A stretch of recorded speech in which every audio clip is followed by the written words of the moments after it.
Bienvenue dans TRF Chronique, épisode 09. Imaginez un instant une force navale absolument colossale, avec en tête de file le porte-avions Charles de Gaulle qui s'élance au cœur de l'Atlantique. Non, ce n'est pas le début d'un film d'action, c'est une réalité, ça se passe en ce moment même. C'est la partie la plus visible d'Orion 26, une des plus grandes manœuvres militaires que la France ait organisées depuis des décennies. Une opération d'une ampleur inédite qui prépare nos armées à un avenir, disons pour le moins incertain. Et du coup, la question qu'on se pose tous, elle est là. Pourquoi ? Pourquoi mobiliser autant de moyens, autant de nations, pour ce qui est, officiellement, un simple exercice ? Derrière cette question, en réalité, se cachent les nouvelles dynamiques de la géopolitique mondiale et une transformation vraiment profonde de la manière de faire la guerre. Alors, pour y voir plus clair, on va décortiquer tout ça ensemble. On va d'abord identifier cette fameuse armada, puis on plongera au cœur de l'opération Orion 26. On verra ensuite l'incroyable coalition internationale qui y participe, le scénario de guerre qui est simulé et les nouvelles dimensions du conflit. Et pour finir, on essaiera de comprendre ce que tout ça signifie pour la France et pour l'Europe. C'est parti.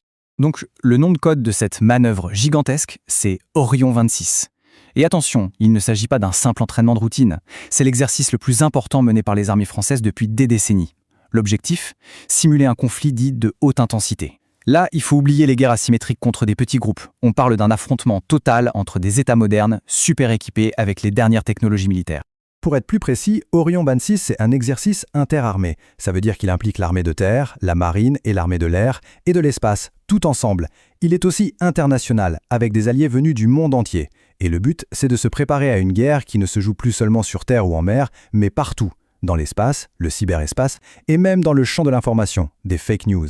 Cette citation officielle du ministère des Armées, elle est très claire. Le ton a vraiment changé. L'idée d'un conflit majeur, ce n'est plus une hypothèse d'école, mais une réalité potentielle. Orion 26, c'est donc fait pour entraîner nos forces de la manière la plus dure, la plus réaliste possible, pour faire face au pire scénario. Il s'agit de tester non seulement le matériel, mais aussi la résilience, le moral des troupes et du commandement. Mais concrètement, ça représente quoi une telle ampleur ? Les mots sont forts, c'est sûr, mais les chiffres derrière cette opération, ils le sont encore plus. Alors, c'est quoi l'échelle réelle de ce déploiement ? Les données qu'on va voir illustrent parfaitement l'ambition, et on peut même dire la démesure d'Orion 26. Oui, parce que c'est vraiment en regardant les chiffres qu'on prend la mesure du truc. Ce n'est pas juste une affaire française, loin de là. C'est bien une coalition internationale sans précédent qui se met en ordre de bataille. 24, c'est le nombre de nations qui participent. On y retrouve évidemment les grands alliés européens, l'Allemagne, le Royaume-Uni, l'Espagne, mais aussi des partenaires stratégiques majeurs comme les États-Unis ou le Canada. Et même, chose intéressante, des pays d'Asie comme le Japon et la Corée du Sud ou encore l'Australie. Le message est limpide, face à une crise majeure, ces nations se préparent à combattre ensemble. Au plus fort de l'exercice, on aura jusqu'à 12 500 militaires engagés en même temps. Imaginez des milliers de soldats, de marins, d'aviateurs qui vont devoir se coordonner, communiquer et combattre ensemble dans des conditions hyper exigeantes. C'est un défi logistique et humain absolument colossal. Et là, attention, on arrive à un chiffre qui marque vraiment un tournant. 1200 drones. De tout type, des drones de combat, de surveillance, de brouillage. Ce n'est pas un détail, c'est le symbole d'une nouvelle ère. La guerre qui devient de plus en plus robotisée et informationnelle. Pour bien se rendre compte du bond en avant, lors de la première édition d'Orient, en 2023, il y avait une centaine de drones. Aujourd'hui, on parle de 1200. Ce n'est pas une petite augmentation, c'est un saut exponentiel. Ça montre bien à quel point les leçons des conflits récents ont été tirées. Le drone, c'est désormais au cœur du champ de bataille moderne. Et la liste ne s'arrête pas là. On a bien sûr le fleuron de la marine, le Charles de Gaulle, au centre d'un groupe naval de plus de 25 navires. Il est épaulé par 2 porte-hélicoptères amphibies, 140 avions et hélicoptères, près de 2200 véhicules tactiques et, c'est crucial, des capacités de pointe dans le cyber et le spatial. Bref, ce n'est pas juste une flotte ou une division qui s'entraîne, c'est une véritable armée complète sur tous les fronts qui est mobilisée. Bon, une telle mobilisation de force, ça ne s'entraîne pas dans le vide. Tout ça répond à un scénario très précis. Fictif, bien sûr, mais conçu pour être le plus réaliste possible et pour coller aux dynamiques géopolitiques actuelles. Alors, découvrons un peu l'histoire qui se joue pendant ces 3 mois. Le scénario met en scène 2 pays imaginaires. D'un côté, on a Arnland, un pays allié qui est la victime de l'agression, et de l'autre, Mercure, une puissance expansionniste qui cherche à déstabiliser son voisin. La mission de la coalition menée par la France est donc très claire, il faut défendre l'intégrité d'Arnland. Voilà la description officielle des motivations de l'agresseur.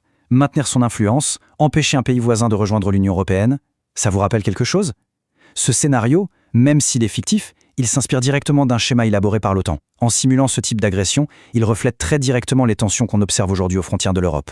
Le point absolument crucial de cette simulation, c'est qu'elle ne se limite pas à un affrontement classique, char contre char. L'objectif d'Orient 26, c'est de maîtriser ce que les stratèges appellent aujourd'hui le conflit multidomaine. Parce que la guerre, ça ne se gagne plus seulement avec des canons et des avions. L'exercice se déroule comme une vraie campagne militaire en plusieurs phases.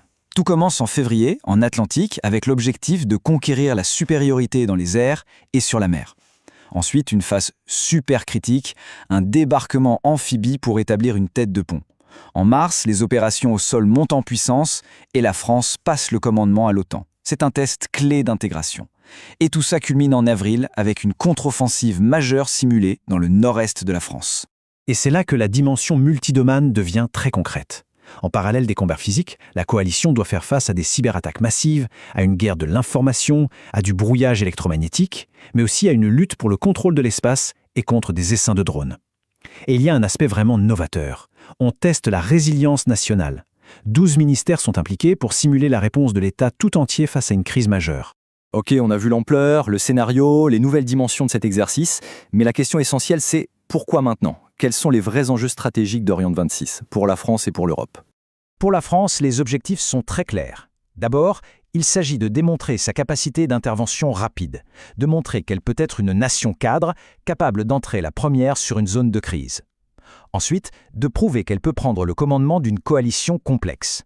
Et enfin, de montrer qu'elle peut s'intégrer parfaitement à la structure de l'OTAN, ce qui est un enjeu clé de la défense collective. Cette dernière citation, elle résume parfaitement le but ultime. Au-delà de la démonstration technique et militaire, le message politique est fort. Orient 26, c'est un investissement dans la crédibilité de la défense française et européenne. Il s'agit d'envoyer un signal de détermination, de préparation, avec en ligne de mire la sécurité et la stabilité de notre continent. Au final, Orient 26 est bien plus qu'un simple exercice. C'est une sorte de répétition générale face à la possibilité d'un conflit majeur, une adaptation aux nouvelles formes de la guerre et une affirmation du rôle de la France en Europe.